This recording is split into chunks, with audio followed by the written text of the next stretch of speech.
आज मेरा डे 26 है। तो अस्सलाम वालेकुम गाइस। आज के दिन की शुरुआत होती है सुबह 7 बजे। अपने से उठते ही हम निकल जाते हैं स्कूल की तरफ, क्योंकि पेपर था हमारा। तो हम फिर हमको जाना था शादी में, तो हम शादी के वास्ते रेडी हो गए।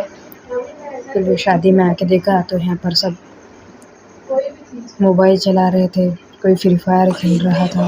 वो भाई कैमरा देखते से ही भाग गया। फिर थोड़ा और आगे आने के बाद में भाई भी दिख गया। फिर यहाँ पर दरगाह पर लेकिन दो ये साला बदमाश कर क्या बैठे रहा है थे। यहाँ वो पे। भाई फिर फ़ोन पर बात करने लग गया। फिर उसके बाद में हम आ गए वापस घर को। हमारा ऑर्डर आ चुका था, हमने ऑर्डर ले लिए। सन ग्लासेस मंगाए थे। फिर आ गए हम पतंग उड़ाने को। पतंग का सीज़न चालू हो गया। फिर हम लग गए पतंग उड़ाने के लिए। हमने आज 2 पीछे काटे। फिर उसके बाद में हम आ गए घर में। फिर हम बैठ गए ब्लॉग एडिट करने को। मिलते हैं नेक्स्ट ब्लॉग में। तब तक के लिए बाय। अस्सलाम वालेकुम।